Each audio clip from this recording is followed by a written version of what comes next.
Alléluia. Est-ce qu'on peut se lever pour acclamer le Seigneur? Est-ce qu'on peut se lever pour acclamer le Seigneur? Et puis on peut acclamer le nom de Dieu. Alléluia. Emmanuel. Emmanuel. Emmanuel.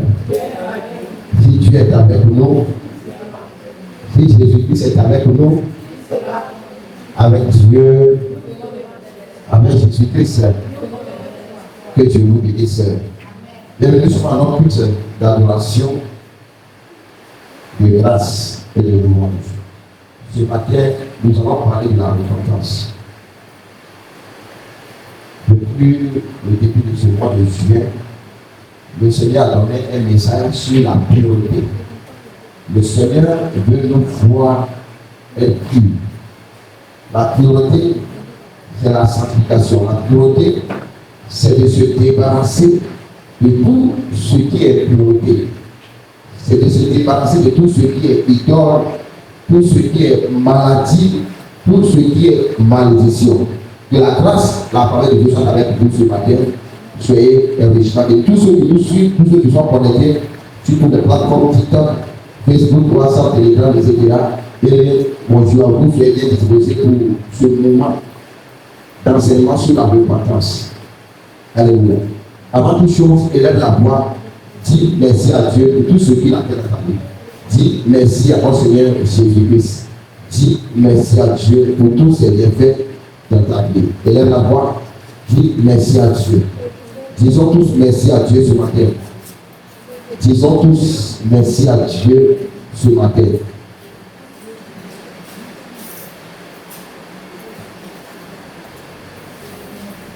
Disons tous, Seigneur, merci à notre Seigneur Jésus-Christ ce matin. Parce que la Bible nous enseigne dans le livre de Psaume 103 que mon âme bénit l'Éternel Dieu et n'oublie aucun de ses bienfaits. Élève la voix et dis merci à l'Éternel Dieu.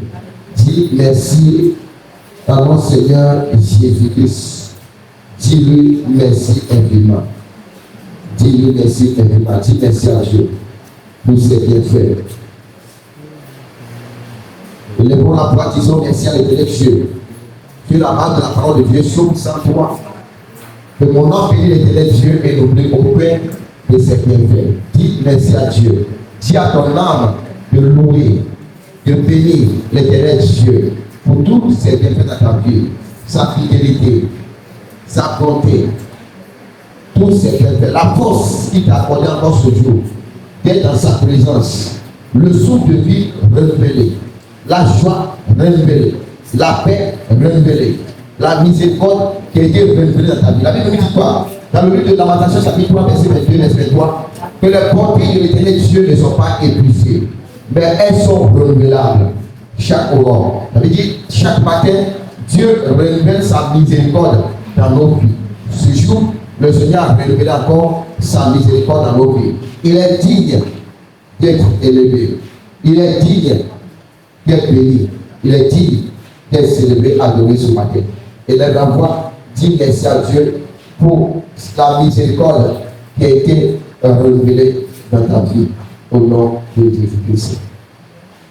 Bénis-le ce matin. Bénis-le. Merci, merci Jésus. Merci, merci Jésus. Merci, merci Jésus de tout cœur. Merci, merci Jésus. Merci, merci Jésus. Merci, merci Jésus de tout cœur. Gloire à toi, ô Jésus. Gloire à toi, ô Jésus. Gloire à toi, ô Jésus, de tout cœur. Gloire à toi, ô Jésus. toi, ô Jésus. Gloire à toi, ô Jésus, de tout cœur. Merci, merci Jésus. Merci, merci Jésus. Merci, merci Jésus, de tout cœur. Merci, merci Jésus. Merci, merci Jésus. Merci, merci Jésus, de tout cœur. Élève la voix, dis merci à Dieu pour ta famille, ta maison. Oui, dis merci à Dieu pour ta famille.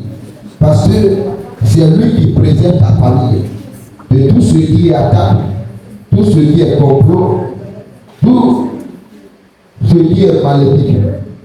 Donc, élève la voix, dis-lui merci pour ta famille. Et au même moment, dis merci encore à Dieu pour notre nation à Côte d'Ivoire. Parce que ce matin, tous, nous sommes bien réveillés. Et tout le monde est allé adorer Dieu. C'est parce que le Seigneur a veillé sur la nation, donc pour laquelle nous sommes unis. Mais nous sommes réunis encore dans sa présence pour l'adorer. Lève la voix, dis merci à Dieu pour ta nation.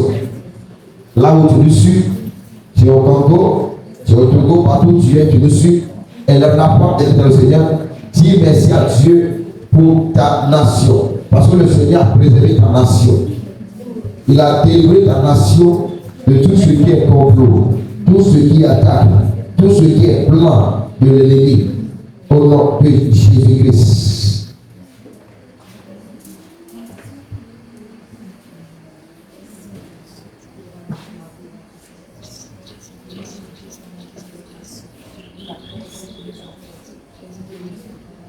Merci Seigneur pour notre nation. Toi qui protèges, toi qui veilles sur notre nation, toi qui sécurises notre nation, toi qui éloignes notre nation de tout ce qui est complot du diable et ses adeptes. Je te dis merci pour ma famille. Merci pour ton église. Parce que tu as préservé encore ce jour ton église. Tu as veillé sur ton église pour que nous puissions continuer à te glorifier. Merci infiniment Seigneur. Que la gloire de son nom. Au nom de Jésus-Christ que nous avons prié. Amen. Bien dans le Seigneur, la Bible nous révèle. Veuillez vous asseoir. Veuillez vous asseoir dans la présence de Dieu. La Bible nous dit dans le livre d'Ésaïe, chapitre 59. Nous allons passer un temps dans la repentance, comme d'habitude. Le mois de juin, c'est un mois de pureté. Et le mois de juillet, ça sera un moment de réveil.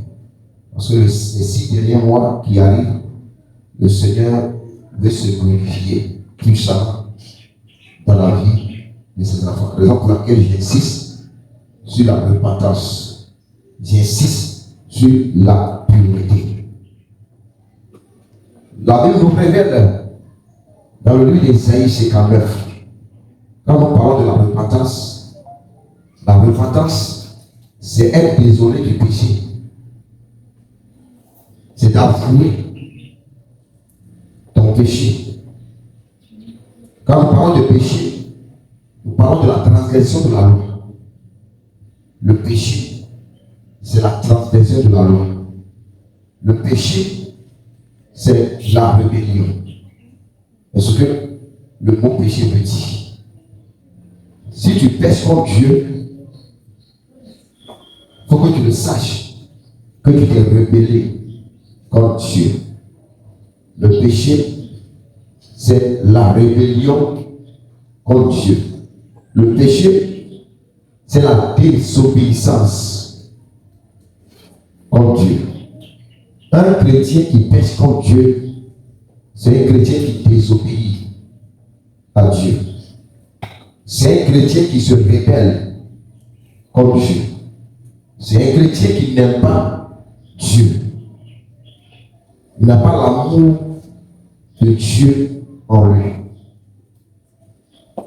Sinon, quand nous parlons, voici nous voulons parler des caractères des chrétiens, ou bien le caractère de Dieu. Non, Dieu, c'est un Dieu d'amour. Si Dieu est amour, ses enfants aussi sont amour. Donc, un chrétien qui est amour, c'est quelqu'un qui ne pêche pas. C'est quelqu'un qui s'éloigne du mal.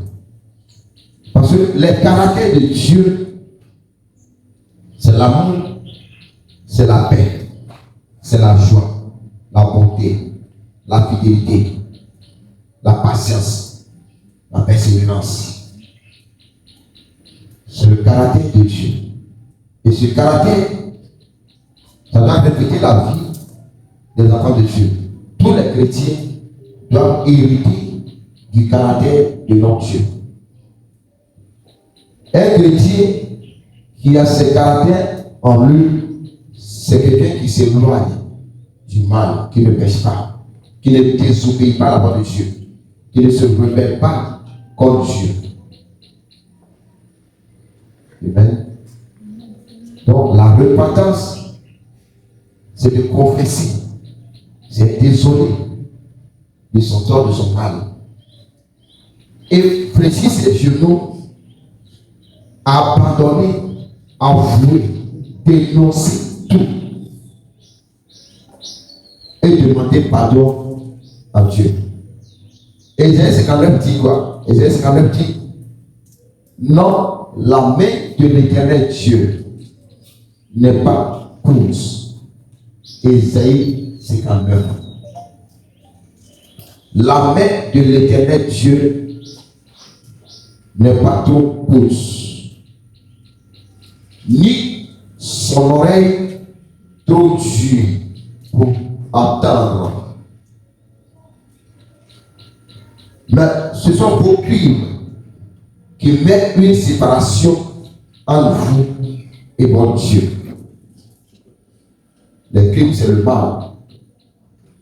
Ce sont vos péchés qui vous cachent sa face et l'empêchent de vous écouter. Alléluia. Nos péchés nous éloignent, nous séparent de la présence de Dieu. Toi, car vos mains sont souillées de sang et vos doigts de crime. Vos lèvres profèrent le mensonge. Votre langue fait attendre l'iniquité. Je vais vous lire le verset 3. Car vos mains sont souillées de sang et vos doigts de crime. Vos lèvres profèrent le mensonge. Votre langue fait attendre l'iniquité. Alléluia. On va dans le livre de 1 Jean chapitre 2, verset 15 à 16. Le nom Bible, on va dans le livre de 1 Jean chapitre 2.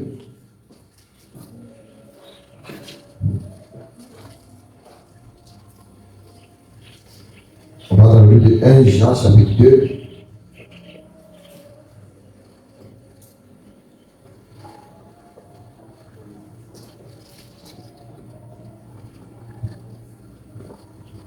On va commencer par le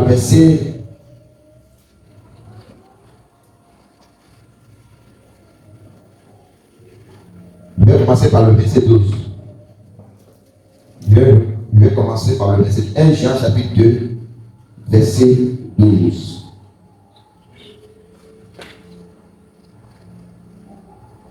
Je vous écris, petits enfants, parce que vos péchés vous sont pardonnés à cause de son nom. Je vous écris, Père, parce que vous avez connu celui qui est dès le commencement. Je vous écris, jeunes gens, parce que vous avez vécu le malin. Je vous ai écrit, petits enfants. La Bible va parler des grands, des jeunes, des vieux, etc.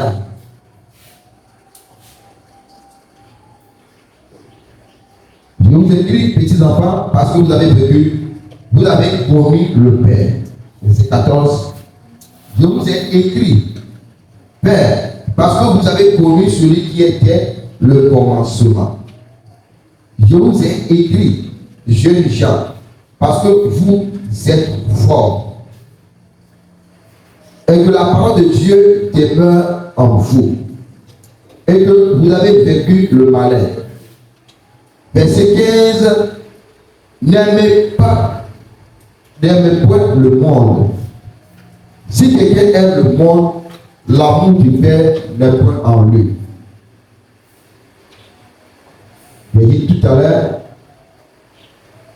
un chrétien qui aime Dieu, un chrétien qui est amour, un chrétien qui se regarde comme Dieu, c'est un chrétien qui n'est pas amour. C'est ce que ce verset nous dit. L'amour du Père n'est point en lui. Si un chrétien se regarde comme Dieu, il n'est pas un chrétien qui a l'amour de Dieu en lui. Alléluia. Verset 16. Car tout ce qui est dans le monde, la convoitise de la chair, la convoitise des yeux et l'orgueil de la vie ne vient point du Père, mais vient du monde. Alléluia. Parce que tout le monde, tous on sait que depuis Ésaïe 59 jusqu'à 1 Jean 2, nous nous retrouvons déjà dans ce message. Car tout ce qui est dans le monde, la convoitise de la chair, la convoitise des yeux et l'orgueil de la vie ne vient point du Père, mais vient du monde. Et le monde passe et sa convoitise aussi. Mais celui qui fait la volonté de Dieu demeure éternellement. Celui qui obéit à Dieu demeure éternellement. Donc, celui qui obéit à la voix de Dieu, ou celui qui met la parole de Dieu en pratique, c'est quelqu'un qui aura la vie éternelle. Alléluia. Nous allons prendre rapidement dans le même chapitre, 1 Jean chapitre 1, verset 8. 1 Jean chapitre 1.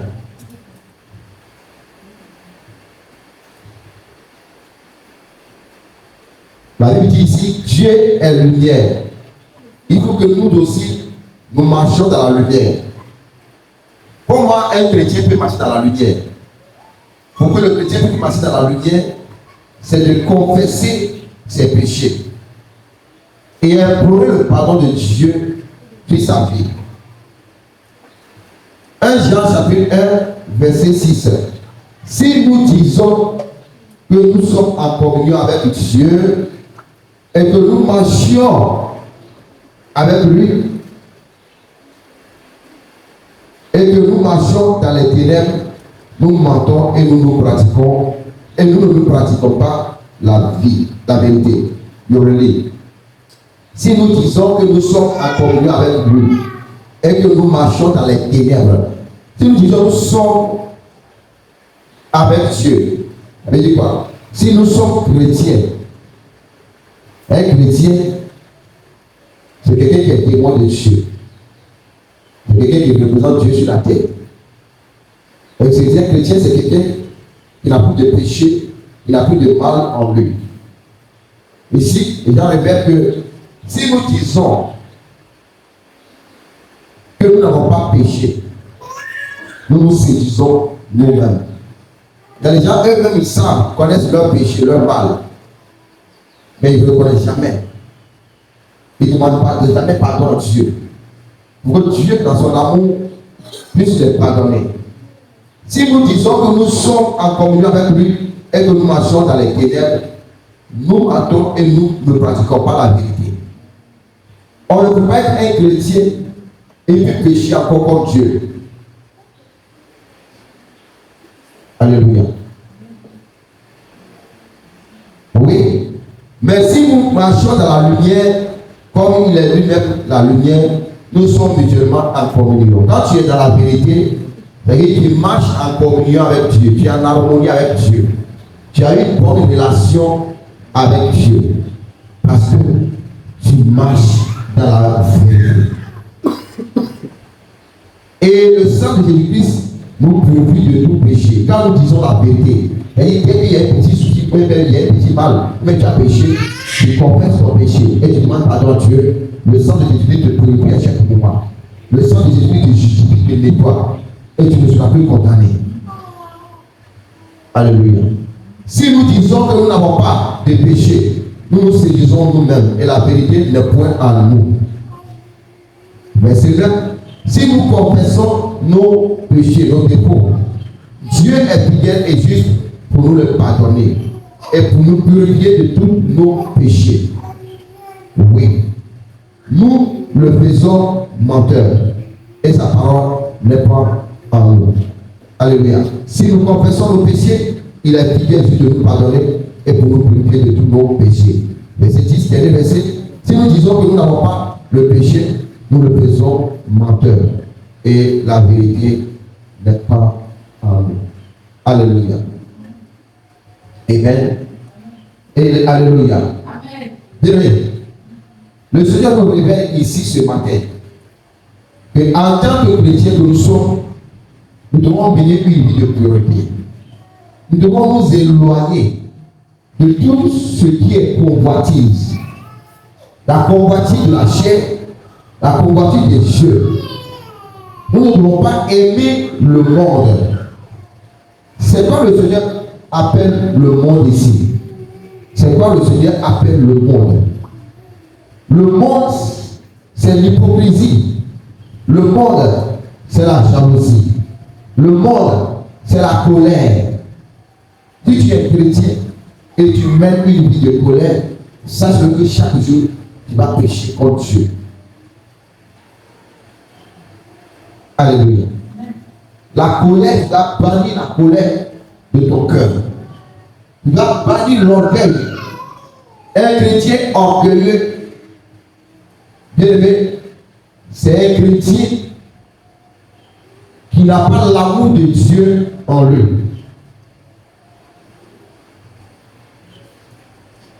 La Bible me révèle que l'humilité précède la gloire. Mais l'orgueil précède la chute. C'est-à-dire, si tu es chrétien, tu es orgueilleux, orgueilleuse. Sache que tu pêches contre Dieu.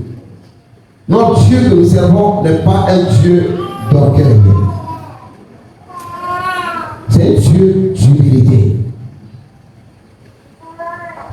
Alléluia. Tu dois fuir tout ce qui est débauche, tout ce qui est immoralité.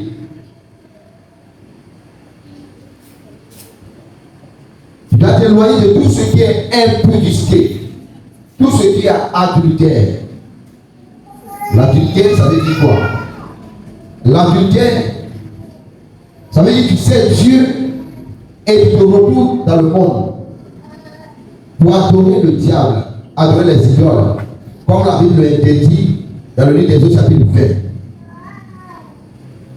Tu ne dois plus avoir un autre Dieu comme moi. Tout, la Bible appelle cela l'adultère. Un chrétien qui adore Dieu, qui va à l'église, mais après se retrouve sur les dévers, se retrouve sur les marabouts, se retrouve sur les agents occultes. Bien-aimé, sache que tu n'es pas un chrétien, tu pêches, tu commets de l'adultère. Un pied dedans, un pied dehors. de ça. Deuxième adultère, ça c'est la convoitise de la chair. Peut-être que tu es marié, tu allais te déposer au dehors. Ça c'est le deuxième adultère. Dieu n'aime pas cela. Alléluia. Il y a l'adultère spirituelle qui concerne le fait d'adorer Dieu et aller adorer un Dieu étranger. Deuxième adultère, adultère charnel, la convoitise de tes yeux. Désirer quelqu'un, mari de quelqu'un, ou bien la femme de quelqu'un. Ça c'est le deuxième adultère. Dieu hait le péché. Dieu hait le mal. Dieu déteste tout ce qui est désordre. Aussi, ce qui concerne les choses du monde, la masturbation, l'ivrognerie, les murmures, les critiques, les doutes, les pensées négatives contre ton prochain. Tu ne peux pas souhaiter le mal à ton prochain. Oui, un chrétien, il ne souhaite pas le mal à son prochain. C'est quelqu'un qui pardonne son prochain. Peu importe le mal que la personne a fait, tu lui pardonnes. Amen. Bien-aimés dans le Seigneur, le Seigneur nous dit que nos mains sont souillées, nos lèvres pour faire le mal. Tout ce qui sort de nos bouches, tout est souillé. Parce que, en réalité, nos bouches devaient être des bouches autorisées, des bouches sanctifiées, des bouches purifiées. Pour que tout ce que nous allons dire, ça doit se réaliser. Mais si malheureusement, tu parles des choses ne se réalisent pas, ça veut dire que ta bouche n'est pas encore sanctifiée. Il y a la sanctification des yeux, des oreilles. Il y a les choses que tes oreilles doivent attendre. Il y a les choses que tes yeux doivent voir. Alléluia.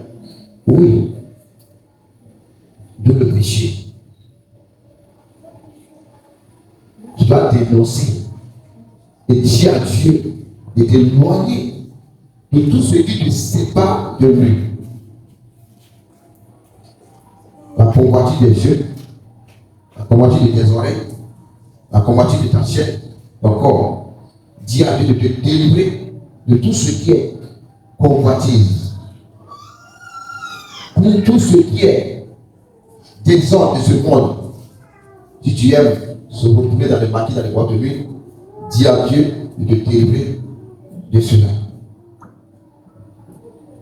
Si tu as commis les avortements, dis à Dieu de te pardonner. La Bible nous révèle dans le livre d'Ézéchiel, chapitre 18. Ézéchiel, chapitre 18, à partir de son verset 4.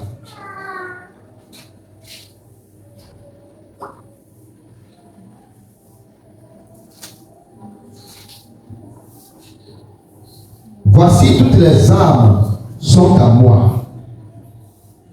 Ézéchiel chapitre 18, verset 4. Voici toutes les âmes sont à moi. L'âme du Fils comme l'âme du Père. L'une et l'autre sont à moi. L'âme qui paie, c'est celle qui mourra. L'homme qui est juste, qui pratique la droiture et la justice. La Bible dit l'âme qui pèse, c'est celle-là qui mourra. C'est-à-dire, nous avons parlé de péché de la chair. Le mensonge, la colère, la haine, etc. Ça, c'est le péché de la chair. Comme le Seigneur le dit, Jean chapitre 1, verset 2, verset, à partir de verset 14. Verset 14, 15, 16. N'aimez pas le monde. N'aimez pas tout ce qui est dans ce monde. Tout ce qui est dans ce monde qui est contraire au plan de Dieu. Est-ce que le Seigneur ne veut pas qu'on aime? Il y a certaines choses de la mode, comme certaines modes, la mode d'aujourd'hui, pour pouvoir séduire. Le chrétien va s'éloigner de certaines choses. Quand c'est des choses de la séduction, éloigne-toi de cela. Quelque chose qui peut te faire chuter. Quelque chose qui peut te faire détourner de ta communion avec Dieu. Maintenant, nous sommes au deuxième problème qui est le péché de l'âme. Comment l'âme pêche contre Dieu? Vous allez écouter ça. Comment ton âme pêche contre Dieu? C'est-à-dire, tu dors, tu vois ton âme se retrouver chez les féticheurs. Mais tu vois ton âme en train de se masturber.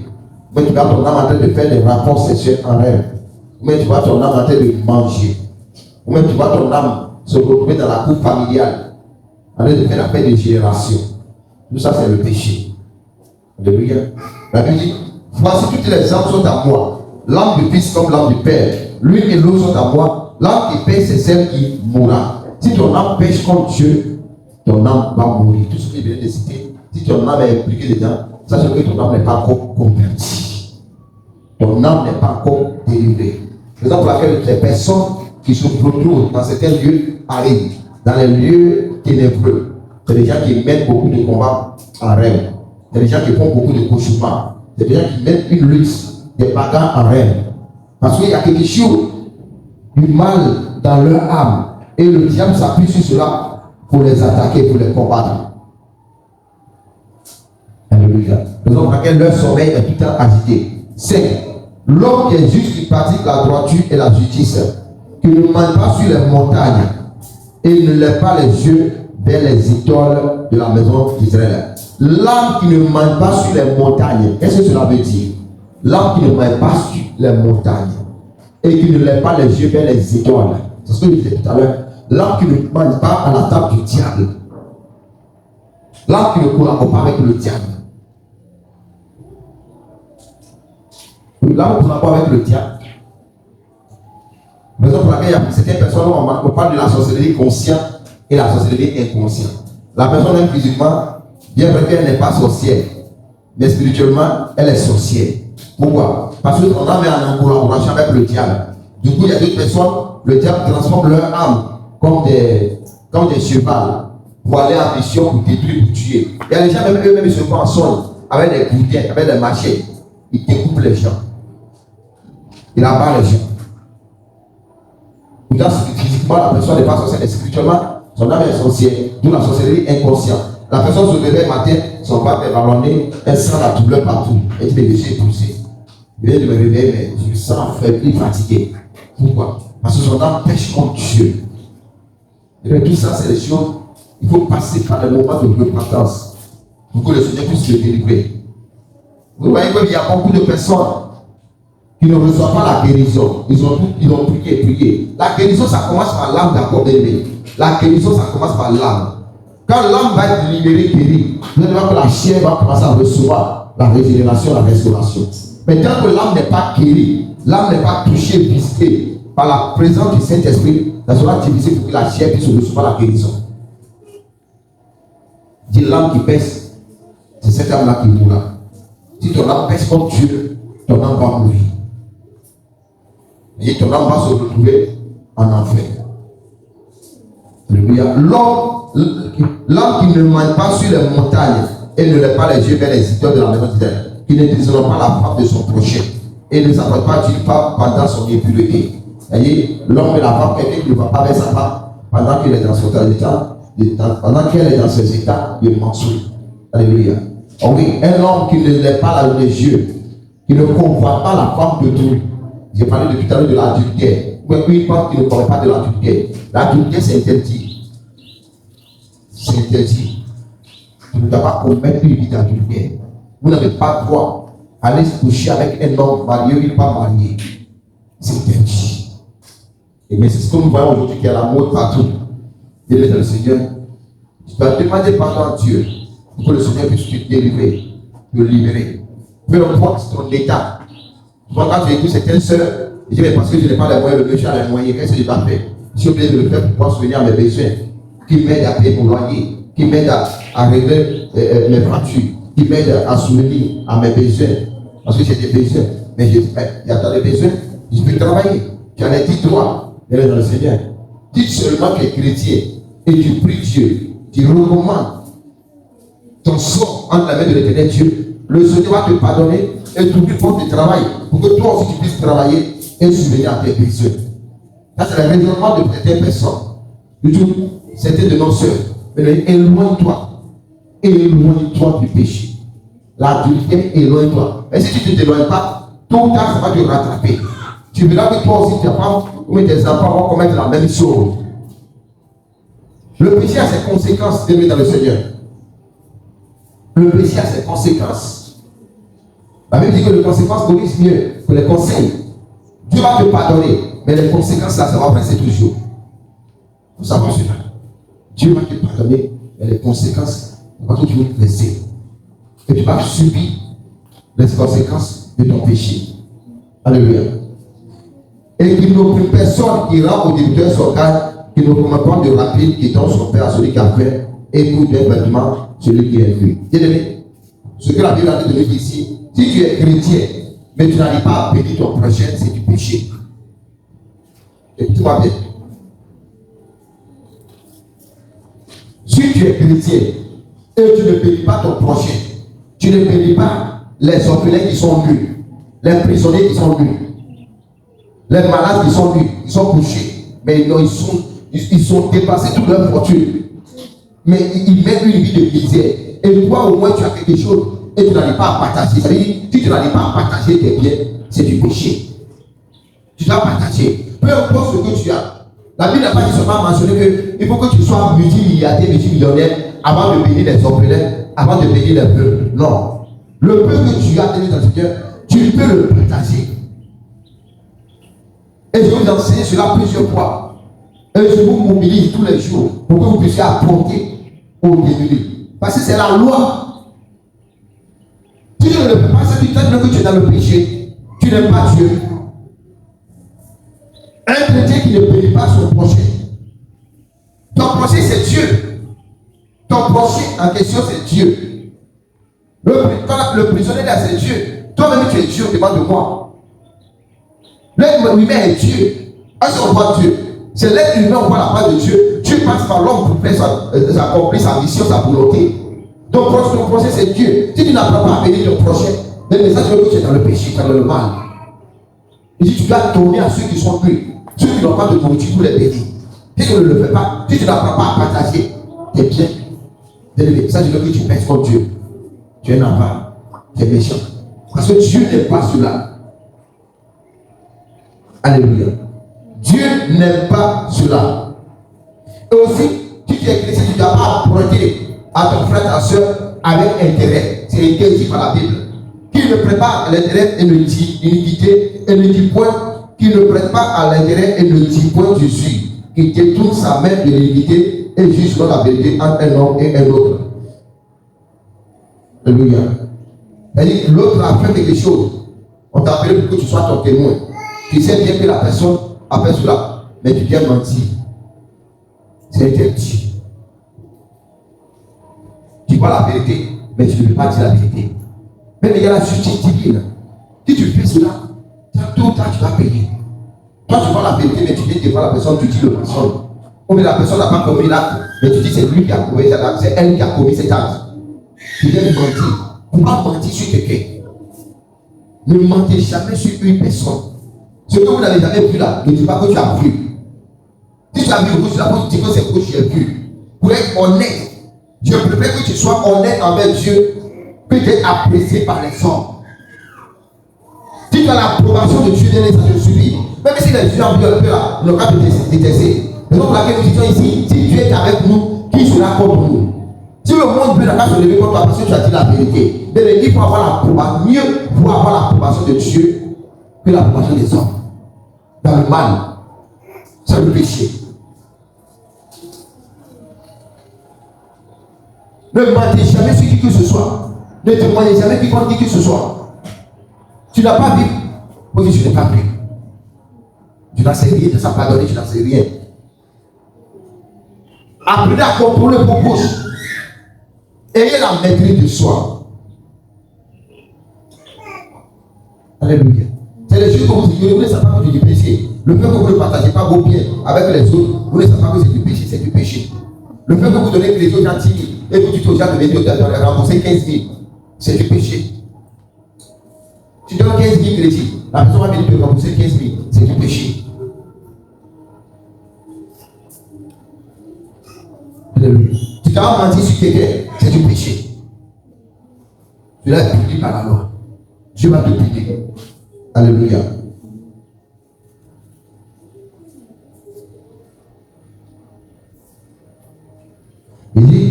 suis mes lois et observe mes ordonnances en agissant fidèlement, celui-là est juste, il vivra, dit le Seigneur. Et quelqu'un qui mène l'obéissance, une vie d'obéissance, c'est quelqu'un qui marche selon les commandements de Dieu, c'est quelqu'un qui aura la vie éternelle. On va prendre Galates chapitre 5.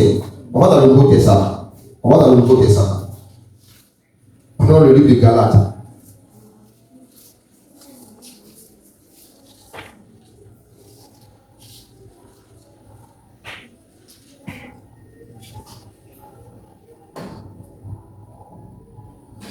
On revient encore, on a parlé de péché de l'âme, on a parlé de péché de la chair. Mais on va revenir au dernier verset avant d'aller à la repentance maintenant. Or, Galates chapitre 5. Galates chapitre 5 à partir du verset 16. On va commencer à partir du verset 16. Je dis donc, marchez selon l'esprit et vous n'accomplirez pas les désirs de la chair. Si nous marchons par l'esprit de Dieu, nous n'allons jamais accomplir les désirs charnels. Un enfant de Dieu qui marche selon l'esprit de Dieu, c'est quelqu'un qui s'éloigne du mal. C'est quelqu'un qui s'éloigne du péché. Mais écoutez bien cet enseignement. Parce que le Seigneur va commencer à déverser les grâces, les bénédictions dans la vie de ses enfants. Je ne veux pas que quelqu'un reste derrière. Je ne veux pas que le diable s'appuie encore sur ton sort, ton mal, pour bloquer tes bénédictions. Non. Car la chair a des désirs contraires à ceux de l'esprit. Et l'esprit en a de contraire à ceux de la chair. Ils sont opposés en eux. Après que vous ne passiez pas ce que vous voudriez. C'est-à-dire, ce que Dieu, l'esprit de Dieu veut faire, l'esprit charnel aussi veut faire autre chose. Les deux sont opposés. Il n'y a pas d'alliance entre la lumière et les ténèbres. Pas d'alliance entre la lumière et les ténèbres. Ce que l'esprit de Dieu veut, souvent vous attendez, c'est quoi? Je vais le faire. Je ne vais pas le faire. Je vais le faire. Je ne vais pas le faire. Je vais le faire. Je n'ai pas envie de le faire. C'est ça dans ma vie. C'est comme ça, non? Est-ce que si je fais cela, c'est bon? Non. Je vais le faire. Je ne vais pas le faire. Il y a deux voies. L'autre dit qu'il faut faire. L'autre dit qu'il ne faut pas le faire. C'est ce que la Bible a dit de nous, nous enseigner ici. Ils sont les deux voies. Il y a les deux choses qui sont différentes. L'esprit de Dieu veut faire le bien. Mais l'esprit charnel, qui est le diable, veut faire le mal. Et souvent, quand tu n'as pas l'esprit de Dieu en toi, c'est le mal qui domine. Et après le mal, maintenant, tu commences à voir, hey, pourquoi j'ai fait cela? Là, est déjà posé. Et maintenant, tu es en face de ton acte que tu as posé. Et tu te retrouves que dans ce que tu as fait, c'était lui le même. C'est le mal que tu as commis. Et comment faire pour réparer ce mal? Comment faire maintenant pour réparer ce mal? C'est fort. Il faut passer encore par le moment de prière, le moment de Dieu. L'obéissance vaut mieux que le sacrifice de le Seigneur. L'obéissance vaut mieux que le sacrifice. Quand tu obéis à la voix de Dieu, c'est mieux que d'aller prendre un jour, qu'on appelle 3 jours de Dieu, une semaine de Dieu pour demander pardon à Dieu. Pourtant, c'est des choses que tu pouvais éviter. C'est ça qu'on appelle sacrifice. L'obéissance vaut mieux que le sacrifice. Et dans le sacrifice, encore, porter une semaine de Dieu, 3 jours de Dieu, pleurer devant la part de Dieu. Il faut éviter cela. L'obéissance à Dieu, c'est très important. Il y a la bénédiction de Dieu. Quand tu obéis à la parole de Dieu, il y a la bénédiction de Dieu. Alléluia. Si vous êtes conduit par l'esprit, vous n'êtes point sous la loi. Or, les yeux de la chair sont manifestés, ce sont l'impudicité. Il y a un petit parle tout à l'heure, je suis revenu encore là-dessus, pour que vous puissiez comprendre que ce que j'ai dit, ce n'est pas de mensonge. Parce que les gens vont dire, mais c'est écrit où là dans la Bible qu'on n'a pas combattu les limites de l'impudicité. Quand on parle de l'impudicité, on parle de tout ce qui est impur. Tout ce qui est impur, tout ce qui peut souiller. Alléluia.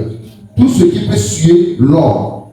Donc, le Seigneur nous invite à fuir l'impudicité. L'impureté. L'impudicité, c'est de souiller ton corps par les rapports sexuels hors mariage. Alléluia. C'est ce que cela veut dire. L'impureté. La dissolution. La dissolution, ça veut dire quoi? La dissolution, toi-même, tu as des projets et tu t'as raconté tes projets aux gens. Et après, maintenant, tu te retrouves que ton projet est avorté. Or, de personnes qui ont parlé de leur projet aux gens, ça n'a plus abouti. Je vous ai bien remarqué, il y a plus de 80% de personnes qui ont des projets. Ils sont allés raconter des projets à leurs amis, leurs camarades, leurs assos, etc., leurs associés. Mais au finish, les projets ne sont plus réalisés. Pourquoi? Parce que tu as semé une vie de dissolution. Tu dois faire tout en secret. C'est entre toi et Dieu. Peut-être que confier à un homme de Dieu pour payer là-dessus, ça c'est autre chose. Mais les projets là, vous ne pouvez pas parler. Ça, la Bible appelle la dissolution. Tu as affronté. Dès lors que tu as parlé, c'est une manière d'affronter toi-même ton projet. Tu as crucifié ton projet. Tu as semé la mort. Toi-même, tu es à la base. C'est quand même toi-même. Tu as péché. Tu as semé la mort dans ton projet. Et cela ne va plus se réaliser. C'est fini comme ça. Le projet est détruit. L'idolâtrie.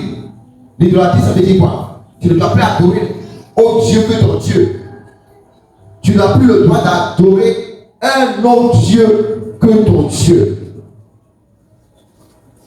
Alléluia. Tu n'as plus le droit d'adorer un autre Dieu en dehors de notre Seigneur Jésus-Christ. Si tu adores un autre Dieu en dehors de Jésus-Christ, sache que tu as péché contre Dieu.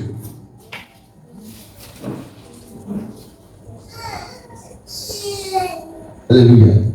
L'idolâtrie. Prends pour les moutons, peut aller faire des sacrifices. C'est du péché. Amen. La magie. Il y a les enfants de Dieu qui aiment regarder les choses, les trucs de la magie, c'est un truc de la magie. La magie, c'est les gens qui font disparaître les choses. Oui. La magie, c'est la sorcellerie de dans le Seigneur. La magie, c'est la sorcellerie. C'est le péché. Éloigne-toi de ces personnes.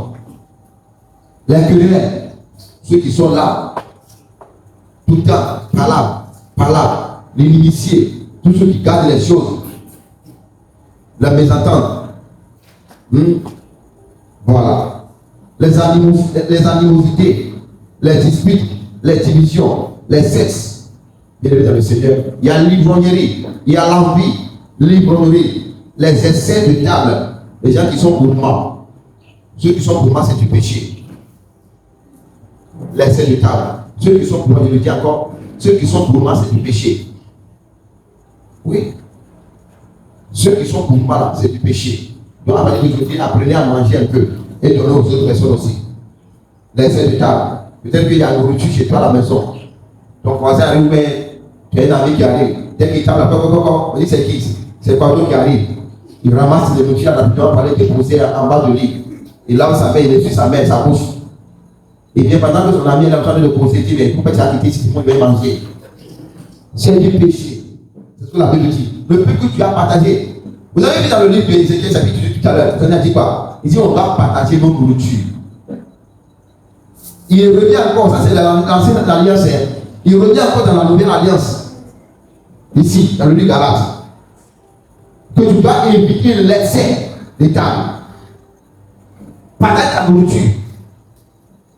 Et les gens vont partager. Le Seigneur vous prend cela au sanctuaire. Le peu que vous avez pu vous donner, le Seigneur ouvre les portes. Il y a les témoignages de ça. La majorité des gens, quand on annonce que apporter pour bénir les orphelins, les démunis, ceux qui apportent, même sur 2 sur 3 jours, ces personnes dans le Seigneur leur rentrent au sanctuaire. Il y a plein de témoignages. Apprenez après cela. Partagez. Donnez. Même si ça ne te suit pas, c'est une manière de semer dans la vie de ton prochain. Tu as semé dans la vie de ton prochain, tu as semé dans la vie de Dieu. Pourquoi le Seigneur te rend cela au sanctuaire? Bénissez les gens par amour. Faites-le avec un cœur sincère. Ne le faites pas avec un cœur meurtri. Non. Faites-le avec un cœur sincère. Un cœur de foi. Que ceci va vous ouvrir les portes de bénédiction. Et vous allez voir. Il y a des gens qui ont apporté, ils ont semé. Ils sont délivrés de leur maladie. C'est dans les semences seulement. Ils n'ont pas prié. Je le répète. Ils n'ont pas prié. Mais c'est dans les semences que toutes leurs maladies ont disparu. Dans les semences, toutes ils ont reçu la guérison, la délivrance. Dans les semences, toute leur situation a été décantée. Les gens qui étaient dans le chômage, ils sont retrouvés aujourd'hui, ils ont des emplois et ils sont approchés. Pourquoi? Par les semences dans la vie de son prochain.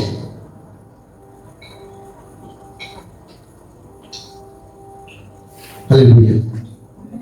Oui, tout ce que tu sais, tu vas récolter. Et tu sais, selon le plan de Dieu, tu verras que Dieu va te bénir. Alléluia. La Bible dit les choses semblables. Je vous dis d'avance, comme je l'ai déjà dit dans l'Ancien Testament, et je continue de vous le dire, ceux qui commettent de telles choses n'hériteront point le royaume de Dieu. Ceux qui posent tous ces actes, c'est les gens qui ne seront jamais bénis par l'éternel Dieu. Ils ne vont pas hériter le royaume de Dieu. Pourtant, le Seigneur nous dit quoi? Matthieu chapitre 6, verset 33. Matthieu chapitre 6, verset 33. Matthieu chapitre 6, verset 33. Prenez Matthieu chapitre 6, verset 33. Oui. Et puis, Nathalie, vous allez expliquer. Verset 33. Oui. Cherchez premièrement le royaume et la justice de Dieu, et toutes ces choses vous seront données par-dessus. Oui, Matthieu chapitre 6, verset 33. Cherchez premièrement le royaume. Cherchez premièrement le royaume de Dieu. Et la justice de Dieu. Et la justice de Dieu. Et toutes ces choses vous seront données par-dessus. Et tous les restes vous seront donnés. Attends. Chercher premièrement le royaume de Dieu, ça veut dire quoi? Chercher le royaume de Dieu, qu'est-ce que cela veut dire? Oui, ma fille. Chercher le royaume de Dieu, qu'est-ce que cela veut dire? Chercher le royaume de Dieu, c'est chercher la présence de Dieu. Chercher la présence de Dieu. Chercher la présence de Dieu, oui, très bien. Chercher la présence de Dieu, qui te encore. Chercher le royaume de Dieu, oui. Chercher le ciel, que tu sois au paradis. Chercher le ciel, oui, qui te encore. Chercher le royaume de Dieu. Oui. Chercher le royaume de Dieu, chercher à faire la volonté de Dieu. Très bien. Il faut faire la volonté de Dieu, oui. Chercher premièrement le royaume de Dieu. C'est chercher d'abord à faire la volonté de Dieu. Quelle est la volonté de Dieu sur ma vie? Qu'est-ce que Dieu attend de moi? Qu'est-ce que Dieu veut que je fasse pour que lui, son nom soit glorifié dans ma vie? Chercher la volonté parfaite de l'éternel Dieu.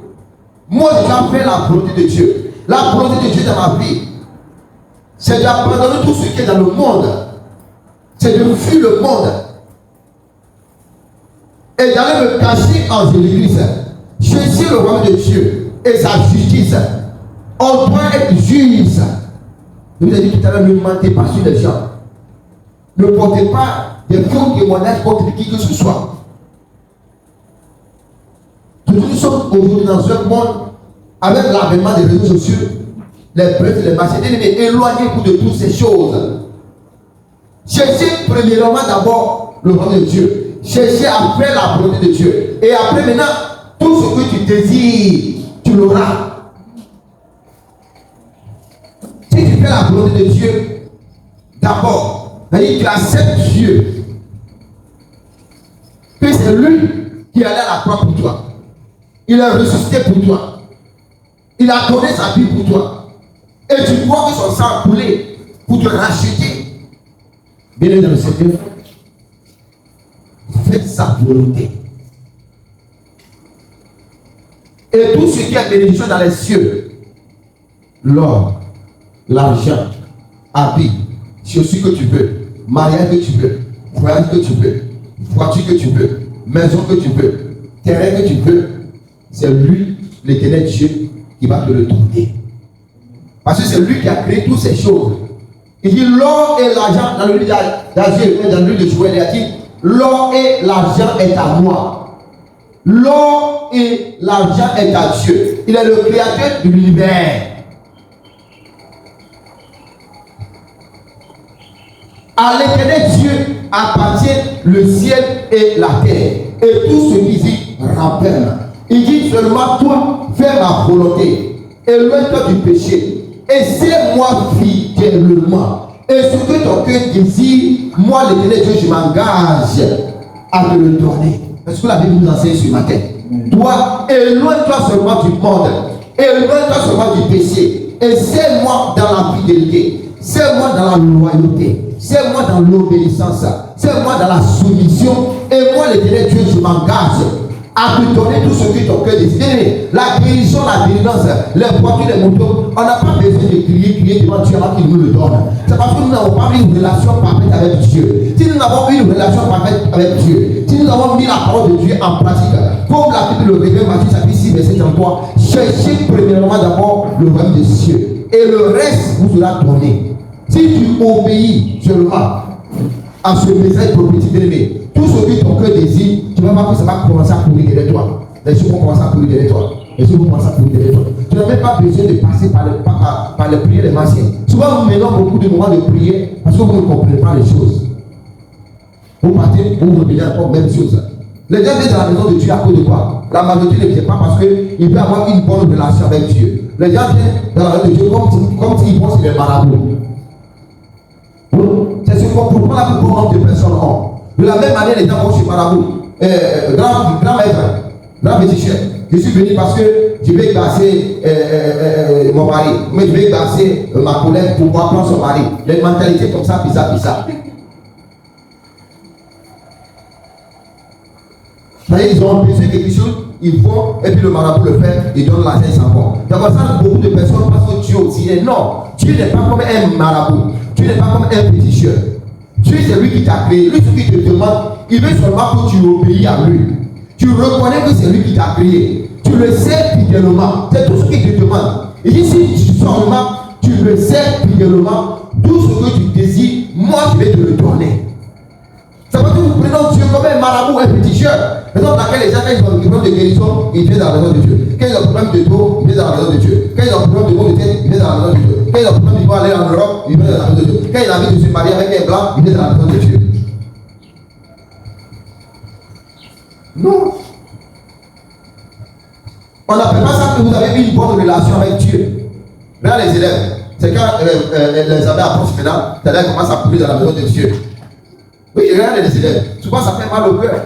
C'est quand les amis arrivent, tu vas voir tous les élèves qui vont danser maintenant, ils vont commencer à courir. Hey, il faut qu'il aille dans la maison de Dieu pour qu'il puisse me donner les amis. Bien-aimé. Mais quelqu'un comme ça, vous pensez qu'il a eu une relation avec Dieu? Il n'a pas de relation avec Dieu. Mais c'est des choses que Dieu, il est amour. Bien vrai que Dieu, il est amour. Quand les gens voient, il les exauce. Il les bénit. Mais c'est une manière de se glorifier. Pour prouver encore aux gens que lui, Dieu, il dévoile toujours la même chose. Mais ça ne veut pas dire que tu peux hériter les bénédictions de Dieu. Non. C'est l'erreur que nous faisons. Mettez la différence dans les choses. Que servir Dieu avec fidélité. Bien-aimé. Et posséder les richesses ou bien les trésors célestes. C'est différent que quelqu'un qui vient demander à Dieu, donne-moi les amers, donne-moi moto, donne-moi voiture. C'est-à-dire la personne n'a pas mis une relation avec Dieu. Mais ceux qui ont eu une bonne relation avec Dieu, c'est les gens que Dieu même les bénit. Il a dit quoi? Lamentation chapitre 3, verset 22. Lamentation chapitre 3, verset 22. Lamentation chapitre 3, verset 22. Lamentation chapitre 3, verset 22. Lamentation 3, verset 22. Oui. Les bontés de l'Éternel. Les bontés. Les bontés de l'Éternel ne sont pas épuisées. Regarde, les bénédictions de Dieu ne sont pas encore finies. Hein? Les bienfaits de Dieu, c'est-à-dire le bien que Dieu veut faire dans la vie de ses enfants-là, ce n'est pas fini. Parce que c'est lui qui est le créateur des biens. Qui est le créateur des biens? C'est Dieu qui est le créateur des biens. Les bienfaits de Dieu ne sont pas encore épuisés. C'est-à-dire, ce n'est pas encore fini. Le stock n'est pas encore fini. Le stock qu'il a réservé pour le monde là, ce n'est pas encore fini. Même si c'est fini, il va faire quoi? Il a dit quoi? Ses compassions ne sont pas à leur terme. Sa compassion, la compassion de Dieu n'a pas encore fini pour toi. Dieu a eu une compassion pour toi. La compassion de Dieu pour toi n'est pas encore finie. Oui. Elle se renouvelle chaque matin. La bonté, la compassion, la miséricorde de Dieu, j'ai dit ce matin que la miséricorde de Dieu, elle se renouvelle chaque matin. Si seulement tu sais que tu es loin du monde, la miséricorde de Dieu, bien dans le Seigneur, elle se renouvelle chaque aurore. Quand on parle de aurore, on parle de chaque 3 heures du matin. chaque matin, très tôt, avant que le premier corps me chante, Dieu vient et renouvelle sa miséricorde dans ta vie. Bien-aimé, tu n'amènes aucun effort. Tu es poussé, tu rentres chez toi à la maison. Et tu vois l'âge de l'Éternel, Dieu vient pour à côté de toi. Il vient t'écouter les bénédictions sur toi. Il dit, ça c'est pour toi. Le Seigneur m'a dit de te donner cela. Parce que tu obéis à la voix de Dieu. Bien-aimé, ça vous coûte quoi d'obéir à la voix de Dieu, chrétien que nous sommes? Ça vous coûte quoi d'obéir à la voix de Dieu? Est-ce qu'on va aller payer? L'obéissance ne se paye pas. L'obéissance, c'est une manière de changer ta mentalité. Change ta manière de voir le monde. Change ton esprit, ton cerveau. Change ta chair. Dis à ta chair que Seigneur, j'ai ma chair.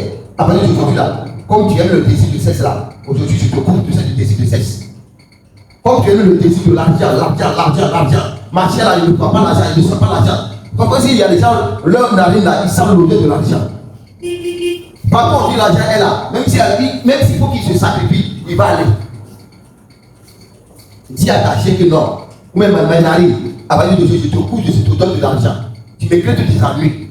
Tu me loin de la bénédiction de Dieu. Tu me crées des problèmes. Et vous voyez, la bonté de Dieu, la miséricorde de Dieu sont renouvelables. Continue. Continue, verset 23. Oh Dieu, que ta fidélité est grande. Oh Dieu, que ta fidélité est grande. La fidélité de Dieu envers nous est grande, est magnifique, ça ne finit pas. L'Éternel est mon partage. L'Éternel, dit mon âme. L'Éternel me partage, ça veut dire quoi? Qu'est-ce que cela veut dire? L'Éternel me partage. Qui peut me définir cela? Qui peut parler? Oui, donnez-le le micro. L'Éternel me partage. J'ai déjà expliqué ça ici lors du veillé. L'Éternel me partage. L'Éternel me donne tout ce que je veux. L'Éternel me donne tout ce que je veux. Oui, il y en a encore. Il y en a encore. D'autres explications. L'Éternel me partage, oui. On y va, qui d'autre encore? L'Éternel est ma priorité. L'Éternel est ma priorité, oui. L'Éternel est ma priorité, oui. L'Éternel me donne tout ce que je veux. L'Éternel est ma priorité, oui. Qui d'autre encore? L'Éternel est tout ce que je veux. L'Éternel exauce tout ce que je veux.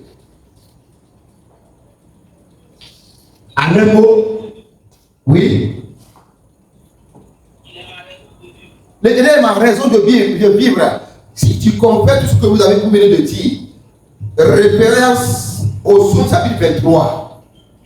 Référence au Psaume chapitre 23. J'avais déjà expliqué ça ici. L'Éternel est mon partage, ça veut dire quoi? L'Éternel est mon berger. L'Éternel est mon appui. L'Éternel est mon souffle de vie. L'Éternel est mon pourvoyeur. C'est lui qui me donne tout. Alléluia. La veille du 30 janvier, si tu ne me trompes pas, on a bien expliqué ici le Psaume chapitre 23. L'Éternel est mon partage, c'est-à-dire l'Éternel est mon berger, et je ne manquerai de rien.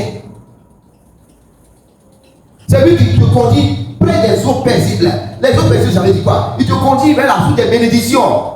Il lui-même il t'attend comme ça, il dit ma fille, mon fils, alors, voilà la bénédiction ici, ah moi c'est pour toi, ça c'est pour toi, ça c'est pour toi. Il me conduit près des eaux paisibles. C'est-à-dire, le Seigneur t'éloigne de tout ce qui est, tout ce qui pouvait tracasser ta tête, tout ce qui pouvait te rendre formé, tout ce qui pouvait te donner la dépression. Il t'éloigne de tout ce qui est mauvais. L'Éternel est mon partage. L'Éternel est mon inspiration. Il est ma source. Il est ma force. Il est ma guérison. Il est ma joie de vivre. L'Éternel, tu es ma joie de vivre. Tu dis, aïe. Ce n'est plus moi qui vis, alléluia. C'est Jésus qui vit à moi. Déjà, quand ils chantent le cantique là, ils font les gestes là-dessus. Ils disent, mais ce n'est plus lui, hein. La vie appartient à Jésus-Christ. Ce n'est plus moi qui vis. L'Éternel est mon partage. Ce n'est plus moi, c'est lui qui vit à moi. C'est lui qui règne à moi. Il est dit quand vous allez comprendre le message prophétique, la parole de Dieu. Jusqu'à quand vous allez mettre la parole de Dieu en pratique et vivre la puissance qui est incarnée dans la parole de Dieu. Vivez la parole de Dieu. Respirez avec la parole de Dieu. Dormez avec la parole de Dieu. Mettez la parole de Dieu en pratique. Et vous allez voir que ce monde ne vous dira plus rien. Il n'y a aucune chose dans ce monde qui peut vous effrayer. Quand tu marches, tu poses tes pas, ce sont des pas d'assurance. Tu as l'assurance de tes mouvements. Tu as l'assurance, même si la mort même vient, on dit tu dois mourir, on dit hey, mort, viens me prendre, moi je suis prêt même pour mourir. Un chrétien ne meurt pas, mais vous ne savez pas cela. Un chrétien ne meurt pas. Un chrétien ferme les yeux ici. Par exemple, les gens pleurent ici, ils se réveillent de l'autre côté là-bas, et puis lui, il est dans la joie. Il dit, mais l'autre côté même est meilleur plus que ici. Pleurez là-bas, ça c'est votre problème. Pleurez là-bas. Pleurez dans votre mental là. Mais l'autre côté paradis là, il y a des meilleures choses là-bas plus qu'ici. Un chrétien ne meurt pas. Alléluia. Le chrétien, c'est-à-dire, je vais vous apprendre aujourd'hui que le vrai chrétien, ce n'est pas quelqu'un qui meurt. Un chrétien, quand il dort, on appelle ça il dort. Quand il rappelle au Seigneur, le Seigneur l'a rappelé, il dort ici. La personne est couchée ici, le corps est couché ici. Lui, il a fermé ses yeux, mais il s'est réveillé de l'autre côté là-bas. On s'en va jeter le corps. Pourquoi? Je vous ai appris. Dans le milieu de jeunesse, hier, avant-hier, on a étudié ça ici. Il dit, tu es poussé. Tu vas tout est poussé. C'est-à-dire, le poussière là, le corps sur lequel les gens sont en train de pleurer ici, ce corps-là, c'est poussière. Donc, ça doit se retrouver dans la poussière.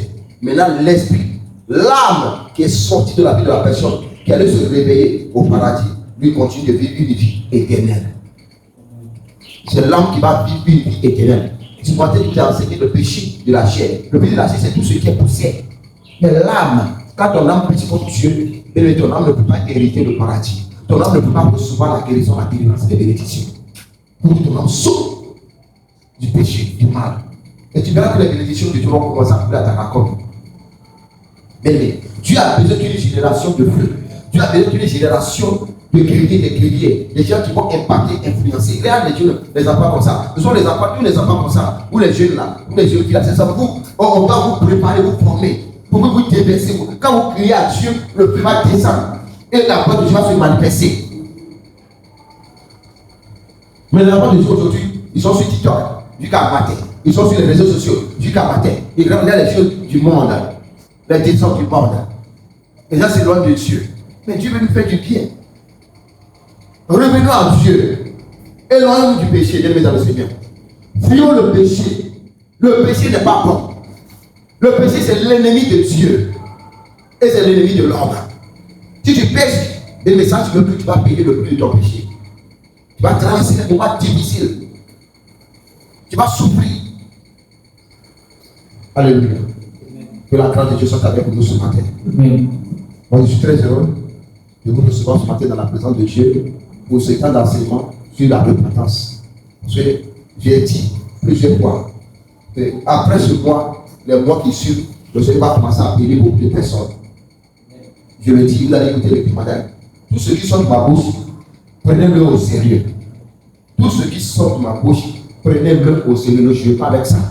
Ce mois de pureté, vous allez voir, le réveil va commencer à s'annoncer dans les cœurs, dans les maisons, dans les familles. Le réveil dans tout domaine de vos vies. Le mois prochain, avec beaucoup de bénédictions. Donc prenez les choses au sérieux. Il faut qu'on sorte de tout ce qui est péché. Alléluia. Tu as écouté l'enseignement ce matin. Tous ceux qui sont connectés en ligne, partout tu es, tu vas adopter une position d'humilité. Tu vas commencer à te demander pardon à Dieu. Tu vas adopter une position d'humilité. Soit tu t'arrêtes, soit tu te mets à genoux, soit tu te couches à terre. Et tu vas commencer à demander pardon à Dieu pour tous les erreurs que tu as posées, les péchés que tu as commis. Et ces péchés, le diable se sert de ces péchés pour t'attaquer encore, pour te combattre. Tout chaque fois que tu fais des cauchemars, des sons bizarres, on te pousse en rêve, tu manges en rêve, tu couches en rêve, tu fais les désordres, des dégâts en rêve. Commence à demander pardon à Dieu.